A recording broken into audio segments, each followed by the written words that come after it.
दोस्तों पूरी दुनिया को ना डोनाल्ड ट्रंप की चाबी पता लग गई। वो आपने देखें खिलौने देखें, आप चाबी दे दो तो फिर वो लोगों को पता लग गया। मार्क कार्नी हैं प्रधानमंत्री कनाडा के, और आप ये सोच रहे होंगे कि मेजर साहब मार्क कार्नी का क्या लेना देना, ऐसा हुआ क्या? तो कल की तारीख में मार्क कार्नी जी पहुंचे कनाडा से व्हाइट हाउस और वहां पे ट्रंप के साथ करी मीटिंग। जाहिर सी बात है दोनों के रिश्ते काफी खराब हो गए हैं। मैं छोटा सा बैकग्राउंड देता हूं, फिर मैं आपको बताता हूं कितनी फनी चीजें, आपको हंसी आएगी। एक जमाने में नाफ्टा हुआ करता था, north America free trade agreement.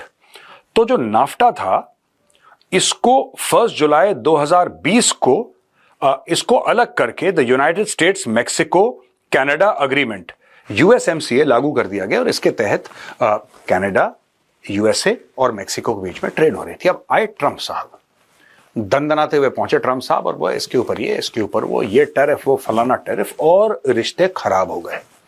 Canada और अमेरिका के रिश्ते खराब हो गए और ट्रंप ने बोलना शुरू कर दिया। Even before taking oath as president he started saying, आपको पता है पुरानी स्टोरी, कि 51st स्टेट बन जाएगा कनाडा और कनाडा का प्रधानमंत्री बन जाएगा गवर्नर, ब्ला ब्ला ब्ला। ये सारी की सारी चीजें ट्रंप ने कहना शुरू कर दी। मकसद ये था कि कनाडा को प्रेशराइज करा जाए, इतना प्रेशराइज करा जाए कि घुटने टेक दे कि मालिक आप जो चाहते हो वो करो, कोई दिक्कत नहीं। और यही चीज ट्रंप ने कई देशों के साथ रिपीट करी।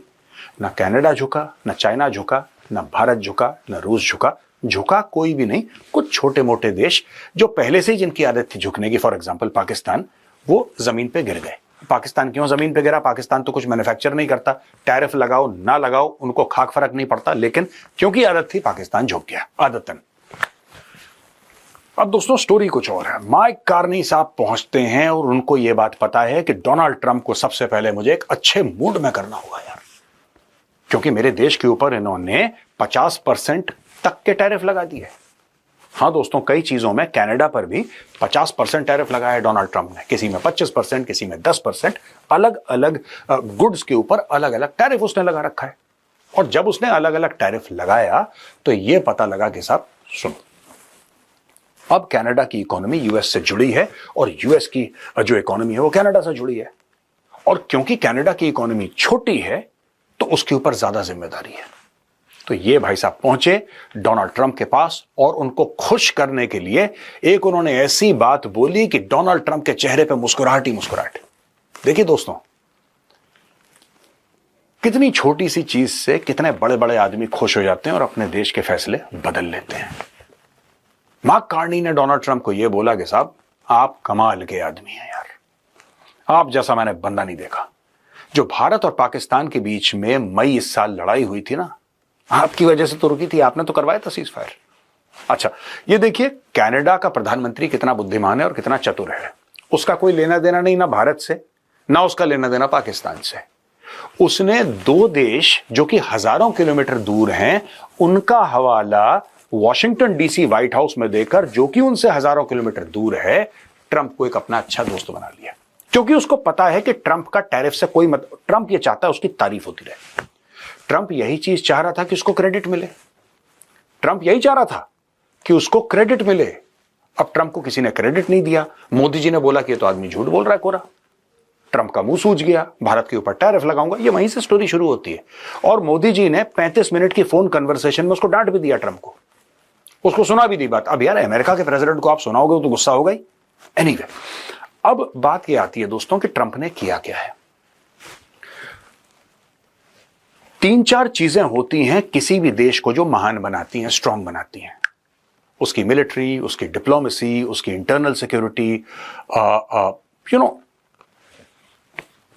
सो मेनी थिंग्स, उसकी इकोनॉमी वगैरह वगैरह, ये सारी की सारी चीजें उसको स्ट्रांग बनाती हैं।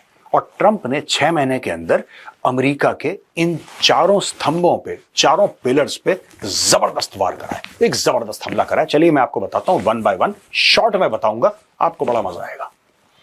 जहां तक मिलिट्री की बात है, उसने खुद की मिलिट्री को कमजोर कर दिया। हमने रिसेंटली कवर करा था किस तरीके से 800 लीडर्स आर्मी, नेवी, एयरफोर्स और मरीन्स के सामने बैठाए। उसमें सार्जेंट मेजर्स भी थे जो कि एनलिस्टेड मैन के सीनियर मोस्ट जो रैंक होता है अमेरिका में, सार्जेंट मेजर्स का, वो लोग थे वहां पे। ठीक है, वहां पे 1 स्टार जनरल्स जो कि ब्रिगेडियर्स हैं, 2 स्टार, 3 स्टार, 4 स्टार, सारे के सारे सामने बैठे, टोटल 800। और भाई साहब पहले तो पीट हेग्सेथ, जो उसका सेक्रेटरी ऑफ डिफेंस है, सेक्रेटरी ऑफ वॉर कहता है अपने आप को आजकल, उसने मार मार के उनको शब्दों के बाण से मार मार के अपनी ही फौज का मोराल इन द बूट्स ले आया। वो तुम मोटे हो, तुम्हें कुछ नहीं आता, तुम्हारी औरतें ठीक से काम नहीं कर रही, वहां पे जो हैं स्टैंडर्ड्स गलत हैं, द वुमेन कांट, पता नहीं क्या क्या उन्होंने बातें करी हैं। और ट्रंप आया, ट्रंप ने सबसे पहले तो यही बोल दिया कि जब मैं आया तो तालियां नहीं बजी यार। Just imagine the president of the United States is talking to a room full of generals and he is saying कि there is no applause, there is no sound. तो एक तो कई लोगों ने, ऐसा सुनने में आ रहा है सोशल मीडिया पे, कि कई जनरल्स ने रेजिग्नेशन का सोच लिया है या रिजाइन करना उन्होंने शुरू कर दिया है, क्योंकि उन्होंने बोला यार ये पागलों की जमात है, इनके देखिए दे आर प्रोफेशनल सोल्जर्स, आप उनके रिबन्स देखें यार। आप किसी जनरल की ऐसे बेइज्जती करेंगे, वो इराक में लड़ा है, वो अफगानिस्तान में लड़ा है, उसने सीरिया में ऑपरेशंस करे हैं, वो लीबिया के अंदर गया है, ठीक है। इन लोगों ने थिएटर्स कमांड करे हैं यार, मतलब these are giants in their fields with 4 decades of operational experience. उनको ये कह रहा है डोनाल्ड ट्रंप कि तुम बिल्कुल ऐसे हो, पीट हेग्सेथ उनको उल्टी सीधी बातें कर रहा है। अब ये बड़ी अजीबोगरीब चीज है, मिलिट्री का मोराल बिल्कुल लो कर दिया। कोई भी मिलिट्री होती है दोस्तों, कोई भी फौज होती है ना, हथियारों से लड़ती है, टेक्नोलॉजी से लड़ती है, लेकिन सबसे बड़ी बात होती है उसका मनोबल। जब आपकी इच्छा ही नहीं है लड़ने की तो आप क्या ही लड़ लेंगे। तो ये तो मिलिट्री का बेड़ा गर्क करा। अब जब हम बात करते हैं इंटरनल सिक्योरिटी की, तो पुलिस की ड्यूटी पकड़ा दी इसने फौज को, नेशनल गार्ड को। तो बोला कि अच्छा ठीक है, टेक्सास की नेशनल गार्ड वहां पे जाएगी, वहां की नेशनल गार्ड वहां पे जाएगी, कोई शिकागो के अंदर। अब ये क्या कर रहा है कि नेशनल गार्ड्समैन जो हैं, who are trained to fight and who help the army and the military in times of war, and also if there is something internally which is happening in rare cases, इन्होंने national guard को लगा दिया police की duties पे। ठीक है जी, कि जो आइस के एजेंट्स हैं, इमिग्रेशन के एजेंट्स हैं, उनकी हेल्प करो। ये ब्लैक हॉक हेलीकॉप्टर से आ रहे हैं, कमांडो स्टाइल, मैंने कवर करा था इसको। ये सारी की सारी चीजें कर दी। अब लोगों के बीच में डर का माहौल है कि यार आप इस्तेमाल कैसे कर सकते हैं फौज यहां पे इस चीजों के लिए, ये तो पुलिस का काम है। क्योंकि फौज आती है, फिर फौज जैसे हथियार आते हैं, फिर फौज जैसी वर्दी आती है, फिर फौज जैसा माहौल आता है। And it's very very scary because that is how every military is designed. The military is designed to overawe, the military is designed to overawe. That is the whole idea of the फौज, कि फौज जाएगी, disproportionately वहां पे violence होगा, या disproportionately वहां पे कोई एक्शन होगा, कोई एक्टिविटी होगी। फौज कभी हल्का हाथ नहीं रखती, ये फौज के नेचर में नहीं है। इसने फौज छोड़ दी अमेरिका की सड़कों में, तो नेशनल सिक्योरिटी जो इंटरनल सिक्योरिटी है उसका हो गया बेड़ा गर्क। तीसरी चीज, इसने करप्शन को इंस्टीट्यूशनलाइज कर दिया। एप्स्टीन फाइल्स हैं, इसका बड़ा वो एप्स्टीन था, इसका बड़ा अच्छा दोस्त था, एप्स्टीन की डेथ हो गई।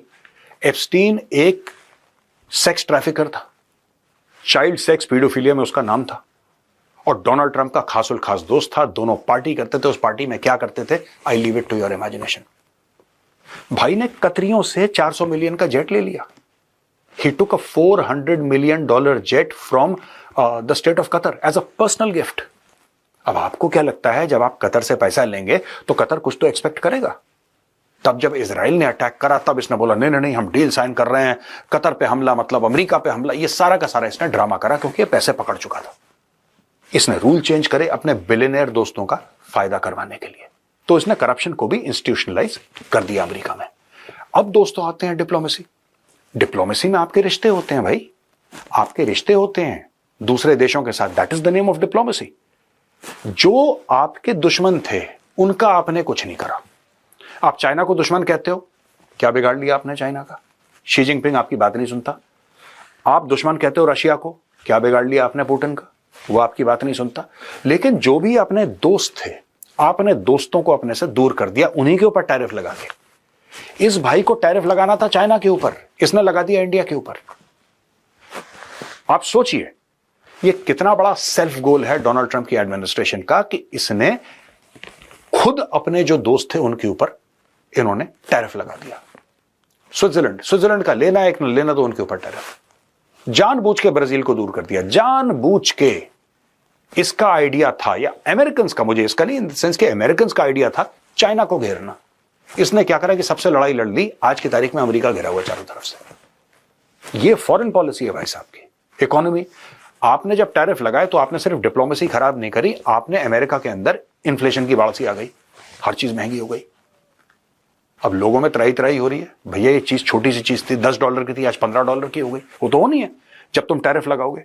तो इसने क्या करा है दोस्तों कि हर चीज बिगाड़ दी। और ये स्टोरी मैं आपको क्यों बता रहा हूं, क्योंकि मार्क कार्नी जैसे लोग आते हैं, प्रधानमंत्री कनाडा, और इनको कहते हैं साहब आपने सीज फायर करवाया ना भारत और पाकिस्तान के बीच में, और ये फूल के गुप्पा हो जाता है। और अब आप देख लेना, आपको खबर आ जाएगी 4-5 दिन के अंदर, हफ्ते भर के अंदर, कि कुछ ना कुछ मैनेज हो गया है कनाडा के साथ, एक डील साइन हो गई है, या कनाडा इसको चाहिए फुल टाइम को लल्लो चप्पो करने वाला इसकी, कि मालिक आप बहुत महान है साहब।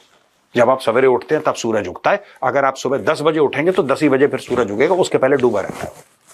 इसको ऐसी स्टोरी सुनाने वाला कोई ना कोई चाहिए। दोस्तों मैं आपको बता रहा हूं कि 2029 जनवरी में ट्रंप का टर्म खत्म हो जाएगा। सेकंड टर्म पहले भी था ना प्रेसिडेंट, सेकंड टर्म इसका खत्म हो जाएगा जनवरी 2029 में। और मैं आपको गारंटी के साथ आज लिख के दे रहा हूं, आज की डेट आप सेव कर लेना, ये कैप्सूल है, आज की तारीख है 8 अक्टूबर। 8 अक्टूबर के आप डेट सेव कर लो, ये वीडियो सेव कर लो। जिस दिन ट्रंप का पूरा मामला खत्म होगा, ट्रंप प्रेसिडेंसी का, अमेरिका इतना कमजोर हो चुका होगा अंदर से और बाहर से, इतना ज्यादा कमजोर हो चुका होगा अमेरिका कि फिर America will not be able to catch up. अभी भी चाइना पीछे है, अभी भी चाइना पीछे है, अमेरिका से काफी पीछे है, इकोनॉमी में, मिलिट्री पावर में। लेकिन ट्रंप जब खुद अमेरिकन की कबर खोद रहा है, खुद अपने मुल्क की कबर खोद रहा है, तो आपको लगता है चाइना क्या करेगा? ऐसी सूरत में दोस्तों, अच्छा चाइना की बड़ी क्लैरिटी है हर चीज में, चाइना की बड़ी क्लैरिटी है, वो ऐसे फालतू की चीजें नहीं करते, ये करते स्टेबिलिटी इन पॉलिसी, राइट। इसने अपना लेवरेज, किसी भी ट्रांजैक्शन में दोस्तों एक लेवरेज होता है, मैं आपसे काम करवा सकता हूं क्योंकि आपकी ये गुंडी मेरे हाथ में है, तो मेरा आपके ऊपर ये लेवरेज हो गया, या मेजर साहब को मुझसे कुछ चाहिए तो मैं उनसे ये काम करवा दूंगा क्योंकि उनको मुझसे कुछ चाहिए, फिर वो चीज उनको दे दूंगा, तो हम दोनों अपनी, इसको लेवरेज कहते हैं। ट्रंप ने अपनी लेवरेज, अमेरिकन प्रेसिडेंट होने की या अमेरिकन होने की लेवरेज ओवर एस्टिमेट कर ली। उसको लगा कि मैं फोन करूंगा और सब लोग मेरे सामने नतमस्तक हो जाएंगे, ऐसा हुआ नहीं दोस्तों। ये चिढ़ के मारे कभी वेनेजुएला पे मिसाइल मार रहा है, कभी गरीब लोगों को उड़ा रहा है बम से, कभी अपने ही शहरों में अटैक करवा रहा है अपनी फौज से सिविलियंस के ऊपर, कभी रिश्ते खराब कर रहा है, कभी टैरिफ अप एंड डाउन कर रहा है।